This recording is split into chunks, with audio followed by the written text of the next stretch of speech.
તો અસામાજિક તત્વો કાયદો ભૂલ્યા તો હવે તમારી ખેર નથી, કાયદામાં રહેશો તો ફાયદામાં રહેશો। ખાકીના પાવરથી આરોપીઓ ફફડ્યા છે। કાયદો ભૂલનારની પોલીસે શાન ઠેકાણે પાડી। આરોપીઓને જાહેરમાં સરઘસ કાઢી માફી મંગાવવામાં આવી। આરોપીઓ બે કાન પકડીને બોલ્યા કે પોલીસ અમારા દાદા છે। રાજકોટ, બોટાદ, જૂનાગઢ, વડોદરા અને સુરતમાં પણ આરોપીઓનું આ જ રીતે સરઘસ કાઢવામાં આવ્યું। રાજકોટમાં પોલીસ સ્ટેશન પર બોટલો વડે જ્યારે હુમલો કરાયો આ પાંચેય આરોપીઓ દ્વારા, ત્યારે તેમનું જાહેરમાં આ સરઘસ કઢાયો છે। તો બોટાદમાં કે જ્યાં જૂની અદાવતમાં હુમલો કરનાર આરોપીઓનું સરઘસ કાઢવામાં આવ્યું। આ તરફ જૂનાગઢમાં પણ આ પ્રકારનો બનાવ બન્યો હતો, જ્યાં લૂંટના આરોપીઓ કે જેમનું સરઘસ નીકળ્યું। તો વડોદરામાં હત્યાના આરોપી હોય કે પછી સુરતમાં બિલ્ડરની હત્યા કરનાર તમામને ગણતરીની કલાકોમાં ઝડપી પોલીસે કાયદાનો પાઠ ભણાવ્યો।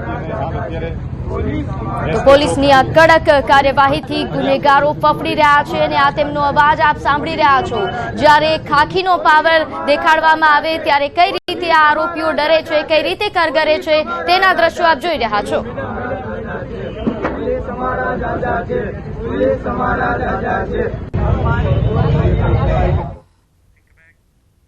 સમાચારમાં આગળ વાત કરીએ વડોદરાની, જ્યાં ખાનગી ડિલિવરી કંપનીના માણસો બેફામ બન્યા। ડિલિવરી બોયઝની દાદાગીરીનો એક વિડીયો વાયરલ થઈ રહ્યો છે।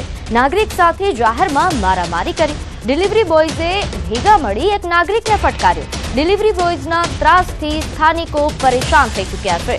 શહેરના અમલદાર નારાયણવાડી પાસેની ઘટના છે, જેનો વિડીયો હાલ વાયરલ થઈ રહ્યો છે।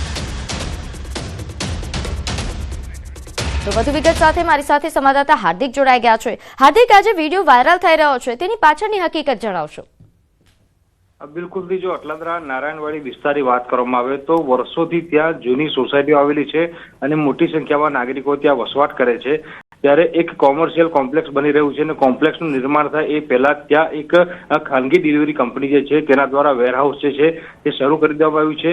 વેરહાઉસમાં કામ કરતા અનેક જે ડિલિવરી બોય છે ત્યાં સોસાયટીની બહાર અડીંગો જમાવીને બેસી રહે છે અને એ હદે દાદાગીરી કરે છે કે તે સોસાયટીના રહીશોનું માનતા નથી અને જો કોઈ રજૂઆત કરવા જાય તો તેની સાથે આ પ્રકારનો વ્યવહાર જે છે તે કરવામાં આવે છે।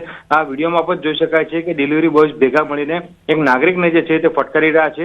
એક મહિલા જે છે પોતાને લાચાર મહેસૂસ કરી રહી છે અને નહીં મારવા માટે આજીજી કરી રહી છે, પરંતુ બેફામ બનેલા જે ડિલિવરી બોયઝ છે તેઓ કોઈ પણ વાત માનવા માટે તૈયાર નથી। ત્યારે આખી જે મારામારીની ઘટના છે એનો વિડીયો જે છે તે અત્યારે સોશિયલ મીડિયામાં વાયરલ થઈ રહ્યો છે।